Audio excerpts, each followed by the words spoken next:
অবহেলা থেকে মানুষের দূরত্ব বাড়ে, দূরত্ব থেকে মানুষ বিচ্ছেদ পর্যন্ত আগায়। তবে জানেন, এই অবহেলাটা শুধু মানুষ বাহিরেরটা দেখে, ভিতরেরটা কেউ দেখে না। না দেখেই মানুষ অনেক কিছু জাজ করে যে ছেলেটা অথবা মেয়েটা তো ভালোই ছিল, কেন তাহলে তাদের সেপারেশন হলো। সত্যি বলতে কি জানেন, মেয়ে এত সহজেই একটা স্বামী সংসারের ঘর ছাড়তে চায় না। তার পিছনে অনেকগুলো রহস্য থাকে। হ্যালো এভরিওয়ান, আসসালামু আলাইকুম, কেমন আছেন সবাই? তো আমি সকাল সকাল উঠে পড়ছি রান্না করব। যেহেতু আজকে শুক্রবার জুম্মার দিন, তো রান্না করতে লেট হয়ে যাবে, এই জন্য আমি সকালেই 10টা বাজে এখন মোটামুটি। তো রান্না করব। রান্না করার জন্য গতকালকে আপনাদের ভাইয়া হচ্ছে রাত্রে আসার সময় 2টা মুরগি নিয়ে আসছে, তো পাই নাই বড় মুরগি, এই জন্য যেটা পাইছে সেটাই আনছে। যেহেতু আমি শুক্রবারে ছেলের কাছে যাই, ছোট মানুষ, প্রত্যেকটা বাবা মাই পোলাও গোস্ত মানে যার যেমন সামর্থ্য অনুযায়ী নিয়ে যায়। তো সেখানে আমি সারা সপ্তাহে বা সারা মাসে যেমনই সারা সপ্তাহে যেমনই খাই না কেন, আলহামদুলিল্লাহ খারাপ খাই না, অনেক ভালো খাই। তবে বাচ্চার কাছে আরেকটু ভালো নিয়ে যাওয়ার চেষ্টা করি। তো 2টা মুরগি আনছে, ছোট ছোট, দেখতেই পাচ্ছেন পাখির মতো। তো সেখান থেকে আমি যেটা একটু বেশি ছোট সেটা একটু ফ্রাই করব, রোস্ট করব। আর হচ্ছে আরেকটা ঝাল ঝাল রান্না করব। আর কয়েকটা আলু দিয়ে ঝাল ঝাল রান্না করব। আর আপনাদের ভাইয়া সোনালি মুরগি আনছে। সে প্রাণ দিয়ে চেষ্টা করে বাচ্চাদেরকে ভালো রাখার জন্য, আমাদেরকে ভালো রাখার জন্য। তো তার কোনো কিছুতেই খামতি নেই, আলহামদুলিল্লাহ বলবো। হয়তো বা খামতি আমার অনেক কিছুই রয়ে গেছে।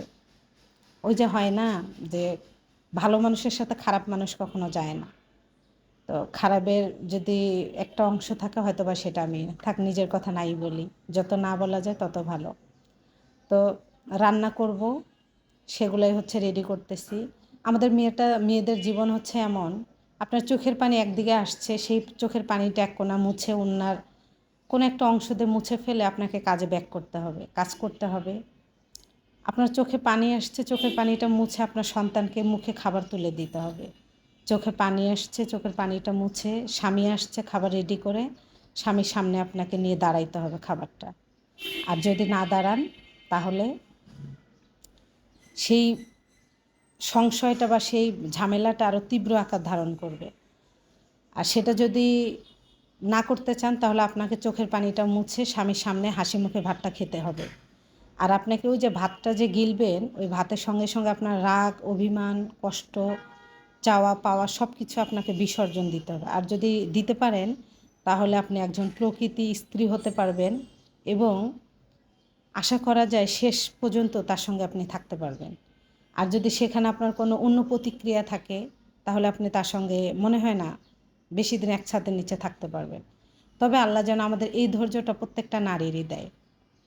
তো আজকে আমি বেটে রান্না করতেছি, মানে গোস্তটা বেটে রান্না করবো। আর হচ্ছে এই যে রোস্টের জন্য করতেছি, রোস্ট করছি, মানে রোস্ট করব পরে, আগে হচ্ছে আমি গোস্তটা রান্না করতেছি, দেন আমি রোস্টটা করব। তো কে কোথায় থেকে ভিডিওটা দেখতেছেন অবশ্যই জানাবেন প্লিজ। ভিডিওটা শেয়ার করতে ভুলবেন না।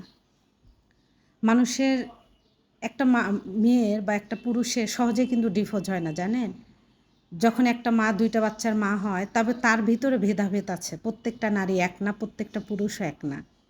মানুষের অবহেলা পেতে পেতে, কাছের মানুষের অবহেলা পেতে পেতে যখন একটা মেয়ে অধৈর্য হয়ে যায়, তখন অবহেলা থেকে দূরত্ব বাড়ে, দূরত্ব থেকে সেপারেশনে যায়। একটা মেয়ে কিন্তু খুব সহজে, আমার মনে হয়, যারা সাংসারিক, যারা স্বামীকে ভালোবাসে, মনে হয় না যে সে পরের দিনই, আজকে বিয়ে হয়েছে আমার কালকেই ডিভোর্স হয়ে যাক, আমার মনে হয় না। দূরত্বটা বাড়ে, তারপর দেন ডিভোর্সের দিকে পৌঁছায়। তখন যখন ডিভোর্স হয়ে যায় বা সেপারেশন হয়ে যায়, ডিভোর্স না হলে অনেকেই কিন্তু সেপারেশনে মানে দূরত্ব বজায় রেখে চলে। তখন ওই যে যারা একদিনও ফোন করে জিজ্ঞাসা করেনি কী অবস্থা, বা তার ওইখানে কোনো ভূমিকাই ছিল না, সেসব লোকেরা কি বলে জানেন?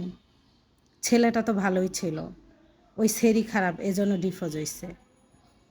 ডিভোর্স হয়েছে তাই কী হয়েছে? একটা বউ গেছে আর একটা বউ আসবে। একটা বউ গেছে আর একটা বউ আসবে, তাতে কি, মানে তাতে কি সমস্যা? বাচ্চা যে আছে তখন তারা এটা ভাবে না। এটা হচ্ছে বাস্তবতা। মানুষের দূরত্ব আগে অবহেলা পেতে পেতে যখন সহ্য করা না যায়, তখন মানুষের দূরত্ব বাড়ে। অবহেলা থেকে দূরত্ব বাড়ে, তারপর সেপারেশনে যায়। তো যাই হোক, এই যে রান্না করছি দুপুরে রোস্ট, অনেক কিছু আছে আলহামদুলিল্লাহ।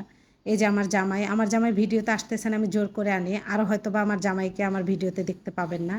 আমি একাই ভিডিও করব। যাই হোক, সবাই ভালো থাকবেন। আল্লাহ হাফেজ।